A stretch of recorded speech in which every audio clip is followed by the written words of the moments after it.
Yo, what's going on, everybody? Welcome back to today's video. Today I want to talk about a little racing history, and maybe we'll cover it all, not just the race cars, but maybe the race tracks, maybe who your hero was growing up, or the legends in the sport, and so on and so forth. So that's what today's vlog is going to be about. And I was kind of inspired a little bit the other day. I mentioned this before in another video. I was sent a video clip from my dad from when he was racing in 1990 in the Cooper car.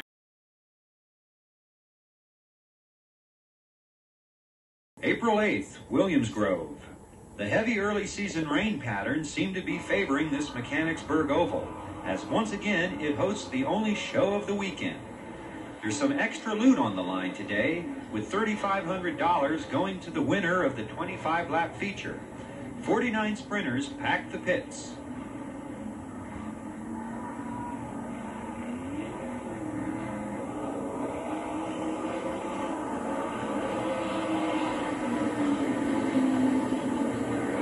Racing's always unpredictable, even when time trials haunt the competition.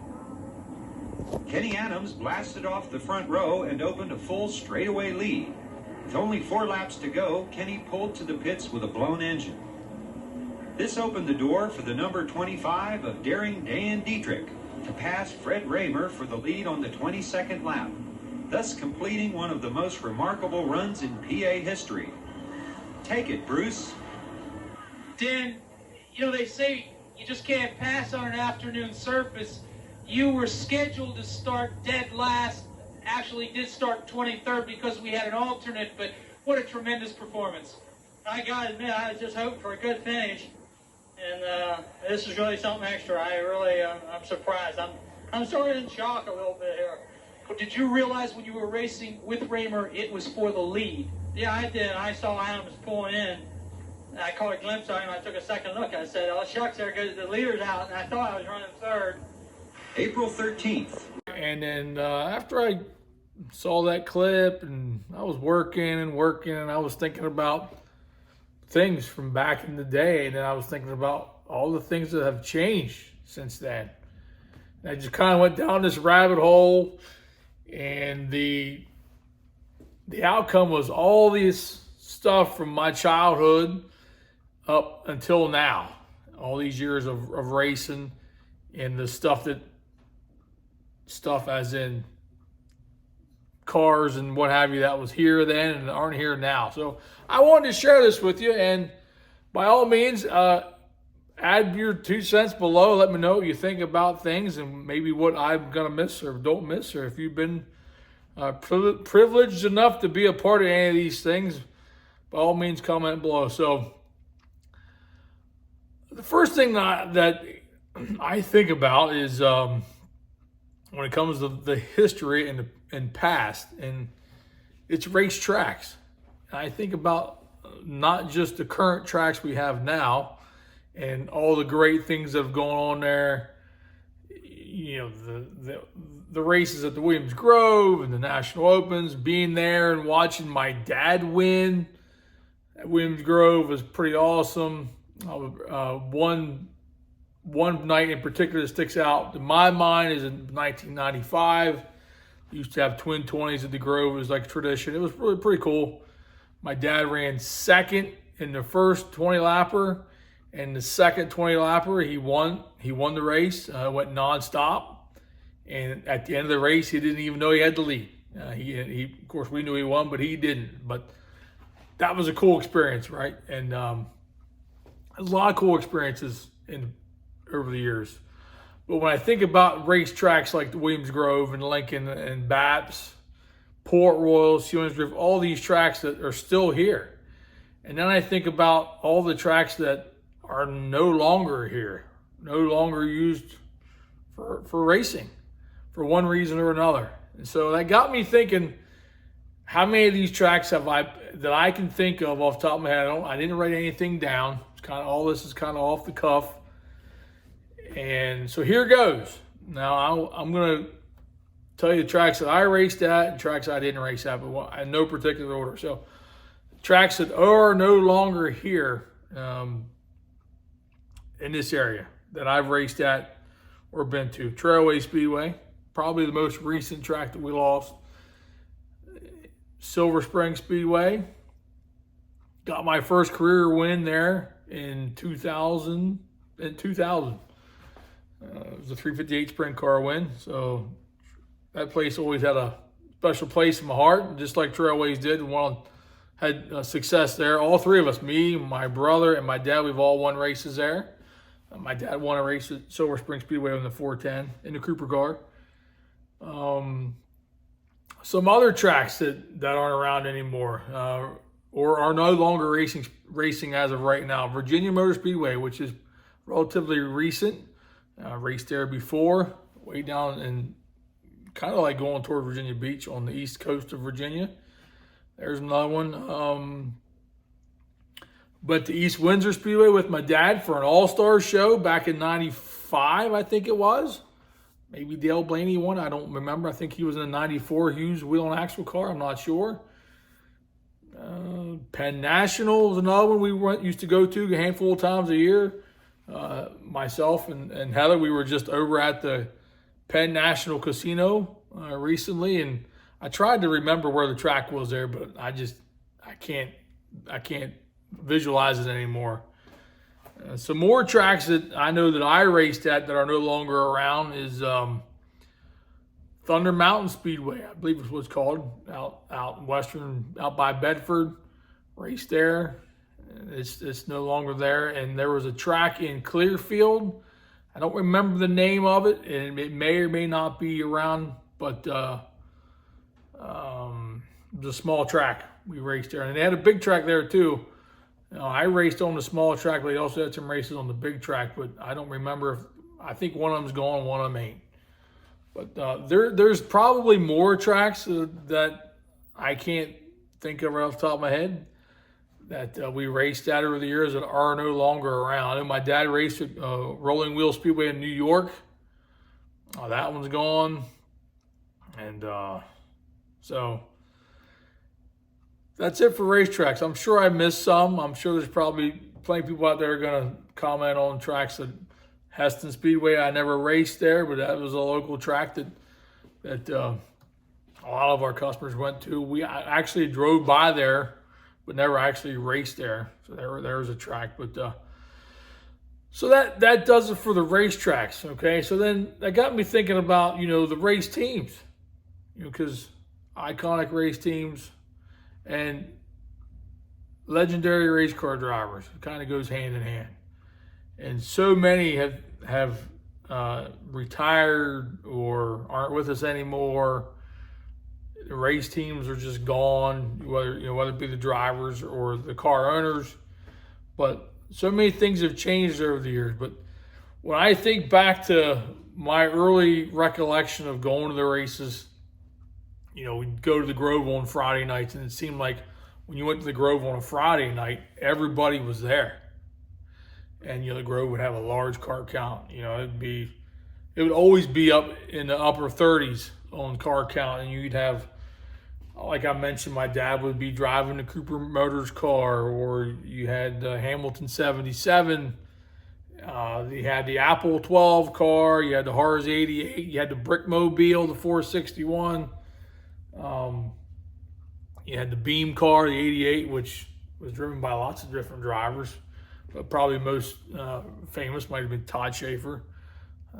You had Larry Jackson drove it, Chuck Reiner drove it, all these guys. But you had Chris Ash. Of course, you had the Kreitz. Donnie Kreitz was racing back then, and he still is today, or his team is.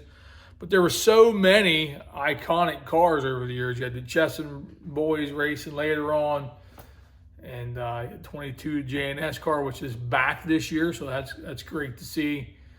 And Zemco car was always a staple in the local scene there. And so we had all these, and I'm missing a bunch. I know I'm missing a bunch. There was Joey Kuhn, the 2K car. I remember that car was pretty cool. You had the Keen car, the Keen Transport car. I mean, I'm going back as far as the the Camel Express car in Jimmy Nace. By the way, it was always one of the coolest cars just because of the paint job and that logo of the Camels on the wing. Jim Nace was a cool guy. I got to know him a little later in his racing career. He would come down here and we would talk. And one of the funniest things he ever said was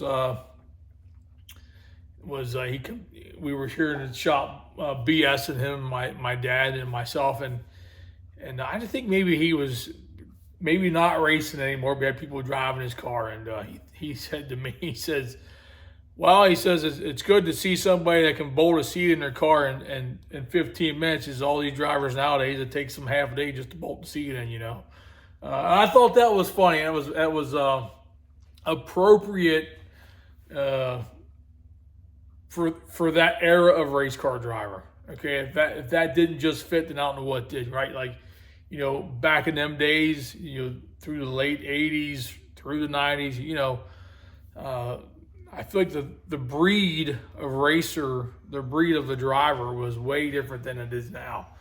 And I'm not saying there's anything wrong with today's drivers. I'm just saying that, you know, guys back then were just, I felt like they were so tough, so raw. And it was, you know, I don't know. To me, it was almost like, you know, it was intimidating, you know, just to be around some of them, right? And that's just the local guys, right? And, you know, then you throw in the outsiders, you know, you throw in your Kenny Jacobs. Oh, here's a car I missed, the Weicker car. How can you forget about that car, right? That car, one of, if not the most famous cars in central Pennsylvania. It's cool to see Dane still being able to represent the Weicker family and that fly them colors a couple times a year. But Bob Weicker was a great guy. My dad would take me over. Weicker's, the race shop wasn't too far from our shop back in the day. And when I was a lot younger, my dad would go over there and he'd get used tires and stuff. He was just getting going, and I would got to meet Bob and Davy Brown Jr., Davy Brown Sr., and at the time, Doug Wolfgang was driving that car. I remember just going over there and how the cars were lined up, like nose to tail in the garage there, and he had a shed out back with tires, and we'd be out there. My dad would be digging around. But so another iconic team there. Lots of great drivers. I mean, Keith Kaufman. But that kind of leads me to my next point is these drivers, like I was saying about Jimmy Nace, one of his crew chiefs or crew members later in his career was Dick Hench. So I got to know Dick really good when his son Rick drove for my dad, and very, very, you know, he was as old school as you could get, I guess I'll put it that way. You know, when it came to working on the car, the basics, I remember stuff that he would tell me, and I thought, wow, this guy's like a legendary crew chief, you know, been doing it for all these years. And so anyway, the race car drivers, right? They were all awesome to me, you know, looking back on it. And, you know, I would say, let me put it this way, legends or heroes, maybe it's the same thing. And, you know, let me know below, like, who was your guy? Who did you look up to? Who did you think was just like awesome? You know, like, who did you look forward to seeing at the racetrack or talking to? And locally, you know, this is from me now. Obviously, my dad, looked up to my dad then. I still look up to my dad today. He taught me so many things over the years, me and my brother. And we wouldn't be where we are without him, no doubt about it. But when I looked at other drivers and who I thought was cool, or for one reason or another, it could have been the way they handled themselves in the pit area, the way they drove the car, all the above, right? I always thought Keith Kaufman was cool, you know, and I've said this before to some people, maybe even said in the videos, but one of the first things I remember about Keith Kaufman was he would be here and then he wouldn't be here. In other words, he'd be driving a local car, and the next thing you know, he'd be racing with the Outlaws in California, and then maybe that didn't work out, and then 6 months later he'd be driving the Weichert car, or you name it. He drove for Sal, the 59 car at Lincoln some. So that was always I always thought Keith Coughlin was cool. And then later on, I got to race with him a little bit. One little story about my experience with Keith Coughlin. I had just started racing, probably my second year, my first full year. And it was an early season race at Lincoln. I was racing with somebody for last place. Like I said, I was like new at racing. I think we tangled up or something, ended up backwards, and Keith Coughlin was leading the heat race, and I took him out.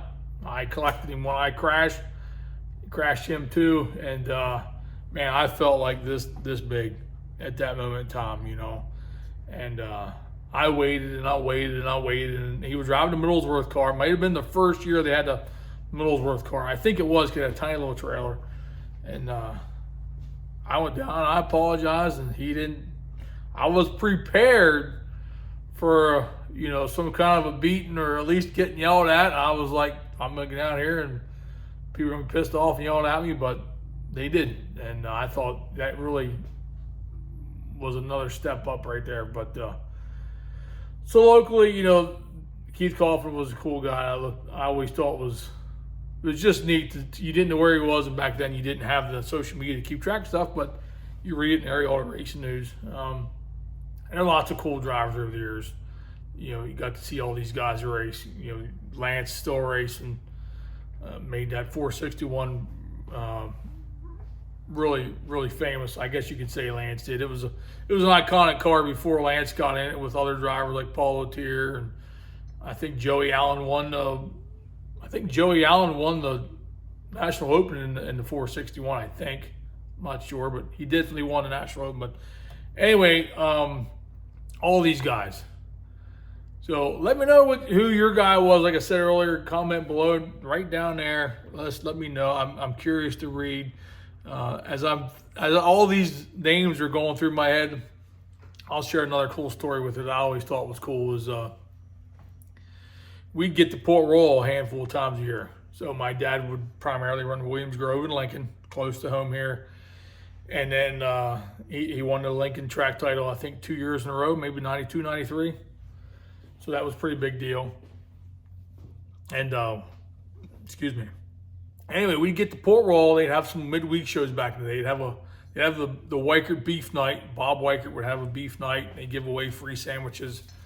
And, back then I was a kid, so I'd get off school early on a Tuesday or Wednesday and hop in the truck, and we'd go to Port Royal, and I always look forward to that free food. But that's not where I'm going with this. I'm getting off track again. Barry Camp was a guy that I didn't get to see him race a whole lot because we didn't race the same tracks. They raced Port Royal. Sealands Grove raced on Saturday nights back then as well. You had 3 tracks on Saturday nights, but I always thought it was really neat to see Barry Camp at the racetrack. I never understood it. Never asked anybody. But it could be the middle of summer. It could be July 4th weekend somewhere, and it'd be hot out, 90 degrees, and Barry Camp would be sitting in his lawn chair next to his open trailer, drinking coffee. He always had a thermos, if I remember correctly, and correct me if I'm wrong. He'd be smoking a cigarette in one hand and have a hot cup of coffee in the other. It didn't matter what time of year it was. He was always drinking coffee. So, as a young man, that kind of stuff just, how these things just stick. So, he was a great race car driver too. He raced for a lot of years. He drove the Beam car, I believe, at one point in time, and he drove the 14 car, and lots of good memories. So, I just wanted to come on and kind of share that with you. I guess one more thing. So I kind of touched on all the locals, and let me just touch on, at the time, the World of Outlaws, and then you had the All-Stars. But, the Outlaws were definitely that was the event. When the Outlaws came to Pennsylvania, it was the big deal. And, you'd see the big rigs pulling in. I remember when we had the TMC deal. I mean, everything on that was just perfect. Looked great. Always, all the Sammy stuff always looked great, and it didn't go unnoticed. So, you know, I'm sure that's a way of life for Sammy and his race teams. And man, it was cool. You know, I'm sure a lot of people tried to be that way because of Sammy. So Sammy and the TMC cars always look good. At the same time, we had Steve, and I don't know what Steve was driving. Maybe have been the I think Coors Light sponsor Steve there for a while. Might have just been the plain Maxim car with the red frame and the white body. Steve was put to the rear one night at the Grove and had to come from last, or I don't know if it was actually last at that point in time. They had a halfway break or something in the race, and somebody touched the car and they shouldn't have the penalty. They penalized him in the rear, and he won the race. And all this stuff, right? You know, Andy Hillenberg always had a nice looking car. And you had the, man, there's just so many cars, right? You had Jack Hodshield. Of course, the Pennzoil car was famous. But anyway, I would say, you know, when I think back to them days, did I have a clear favorite on the Outlaw Tour? I'm not really sure if I did, but you knew when them guys came to town, it was like everything changed. At least that's what it felt like. It felt like when the Outlaws were there, the atmosphere was different. The atmosphere was intense, more intense than any other event a whole year. And it didn't matter what track they were at, but it felt like when the Outlaws rolled into town, shit was about to go down. And you know, for a lot of years, the Outlaws just really whipped the Central PA guys' butt. It seemed like. I mean, Steve and Sammy, Mark Kinsler. Can't forget about Mark. And I know I'm missing some other ones. Like I said, Andy Hillenberg was in there. Daniel Lasowski. Tons and tons of guys. Wolfgang, great race car driver. And Steve Beitler. I remember Steve Beitler in the 21 coming around and racing. So lots of racing history is where this is going. And I just want to come on and share this stuff with you. So by all means, let me know, like I say, what your thoughts are on any of this stuff. And, you know, I can remember, I think, you know, I remember Sammy winning in the channel lock car at the Grove. That channel lock car just looked good. That non-down tube Gambler, that thing looked good. And he had that Hooters car before that, another Gambler. Non-down tube car, you don't see them anymore. But what a great time to be alive, I guess I could say, just to wrap this up. To experience all this stuff. The racetracks back then were plentiful. There's tracks everywhere. Fans were everywhere. And race cars. We had tons and tons of race cars. So anyway, I'm going to quit rambling. I'm going to get back to work. I got rear end work to do here today. And got some other random stuff going on. But I wanted to just share that with you. Hopefully you find this entertaining. And we'll see you on the next video.